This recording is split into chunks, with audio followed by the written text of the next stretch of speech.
সংসার জীবনে একবার ঢুকলে যতই বলি কিছু করব না, আজকে ভালো লাগতেছে না বা পরে করব, না করতে তো হবেই, খাওয়া যে লাগবে। আসসালামু আলাইকুম, কেমন আছেন সবাই? সবাই খুব ভালো আছে।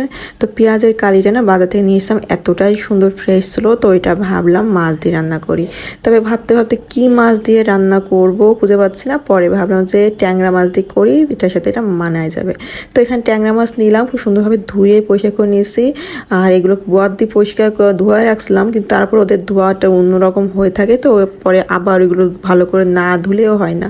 তো এটা ফার্স্টে একটু কষায় নেব। আর পেঁয়াজের কালিতে একটা সময় আগে মানুষ বলতো পেঁয়াজের কালিতে পেঁয়াজ দিতে হয় না, কিন্তু কেন দিত না আল্লাহ ভালো জানে, কিন্তু আমার তো পেঁয়াজ ছাড়া রান্নাই হয় না। পেঁয়াজ দিলাম, আর এখানে চিড়ে ভেজে নিলাম। আজকে একদম ইফতারির একদম সিম্পল করব, রোজ রোজ আসলে ভালো লাগে না। তারপরে হচ্ছে আবার খাওয়ার মানুষও থাকে লাগে ঘরে, তারপরে ওগুলো আবার ফ্রিজে জমা হয়ে যায়, তো সব মিলায় আজকে একদমই হালকা।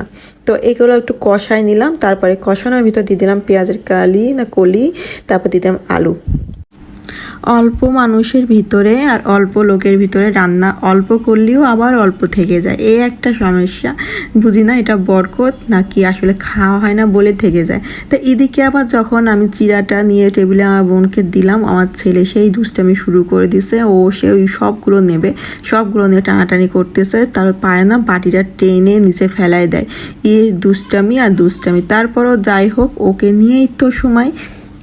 এখনও যেহেতু বেশি একটা গরম লাগছে না বাসার ভিতরে, বাইরে ঠিক বলতে পারবো না, তাও একটু ভাবলাম চিড়ে খাওয়া যাক। চিড়ে দিয়ে আসলে ইফতার করলে বেশ ভালো লাগে, দই দিয়ে দুধ দিয়ে একটু ভিজাই দুধ খাওয়া যায়, আর খেজুর দিলেও কিন্তু বেশ মজা লাগে। তো এইদিকে আমার বাবুর একটুখানি মুখে চাটানোর পর, ও একদম মিষ্টি তো পছন্দ করে না, ও সে গিলাসটা ভিতরে একটু দিলাম, ওইটা নিয়ে বসে পড়ছে নিচ্ছে। তো ওর আবার ঝাল একটু বেশি পছন্দ, তা মিষ্টি দিলে ওর খেতে চায় না। তারপর ভাতটাও হয়ে গেল তার ফাঁকে শীষ করে। আর এদিকে আমার এই রান্নাটার ফাঁকে একটু দিয়ে দিলাম কাঁচা মরিচ লাল লাল দেখে। আর এদিকে বাদাম খেজুর এগুলো একটু কুচকাচ করে নেওয়া হচ্ছিলো। ওই যে বললাম, কাজ না জানলেও কাজ করে নিতে হয় সংসার জীবনে, তো আমার দশাও তাই হয়েছে। এটা কিন্তু আমি প্রথম রান্না করতেছি, আগে কিন্তু আমি কখনো করিনি। তো আমি এটা জিজ্ঞেস করছিলাম যে কীভাবে কী, পরে আমাকে বলে দিল যে এভাবে রান্না করতে হয়। তো আমি সেভাবে রান্না করলাম। তো যাক, ভালো হয়েছে রান্নাটা। আমার বোন বলল খেয়ে ভীষণ মজা হয়েছে নাকি।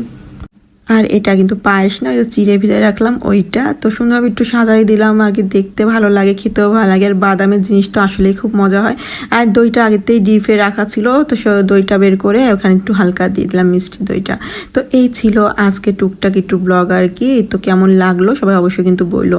আর ইফতারের সময় একটু মিষ্টি জিনিস থাকলে কিন্তু বেশ ভালো লাগে, কিন্তু মিষ্টি জিনিস আমার অতটাও পছন্দ না। আর এই যে প্রচুরটা জুসটামি করতেছে নিচে বসে বসে, ওর পায়ে তো সারাক্ষণ মোজা থাকে, কারণ ও সারা বাড়ি হেঁটে বেড়ায়। ওর পা ব্যথা করে কিনা আমাকে প্রতিদিন জিজ্ঞেস করে মা, যে ওর পা একটু মালিশ করে দে, ওর পাটা ব্যথা করতেছে মনে হয়। তো এদিকে রান্নাটাও কিন্তু হয়ে গেছে, আর গতকালের মুরগি রান্নাটা ছিল, তো ভাবলাম ওটাও গরম করে নিই। তো এই হলো আমার রান্না বান্না আজকে, একদমই হালকা পাতলা করে ফেললাম। আসলে শরীরটাও বেশি ভালো না, মনটাও বেশি ভালো না একটা। তো যাই হোক, আলহামদুলিল্লাহ, এই যে ইফতারের টাইমে আমরা সবাই বসে বললাম, একদম খাবার দাবার নেই। আর এই ফাঁকে বলতেছিলাম যে তুমি একটু দোয়া পড়ো, ও সবসময় ইফতারের টাইমে দোয়া পড়তো, তো আজকে আমি এটা রেকর্ড করে রাখলাম দোয়া পড়াটা। তো আমার মতো ইফতারের পর ভাত খেতে কার কার ভালো লাগে অবশ্যই জানিও। সবাই ভালো থেকো, আল্লাহ হাফেজ।